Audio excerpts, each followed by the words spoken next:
¿Qué hubo, lectores de Signal? ¿Bien o qué? Les hablo desde Bogota, la capital de Colombia, spelled with an O, not with a U. Colombia, spelled with an O, not with a U, finds itself at an interesting political turning point these days. It was a little more than a year ago that the government finally reached a peace accord with the FARC, the largest of the guerrilla groups in the country, bringing to an end 50 years of armed conflict that had killed more than 200,000 people and displaced some 7 million.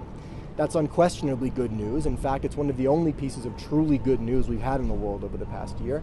And yet, as Colombians prepare to vote in next spring's presidential election, many of them are still apprehensive about the future of their country. Why? There are three key issues to think about. The first is the economy.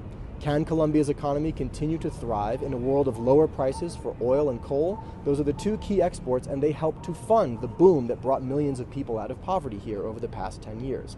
Secondly, there are still divisions about the peace accords themselves. Some Colombians worry that they're too lenient, that they make it too easy for guerrilla leaders to escape justice for their crimes and join normal political life.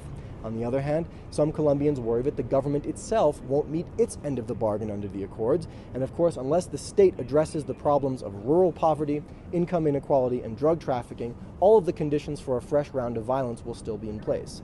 But the number one issue for Colombian voters today is corruption.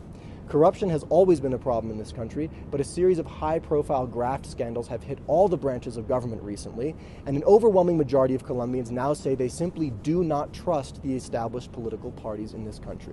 So those three issues, anti-establishment sentiment about corruption, continuing divisions over the peace accords, and the future of Colombia's economy will be the three issues that determine the outcome of next spring's presidential election.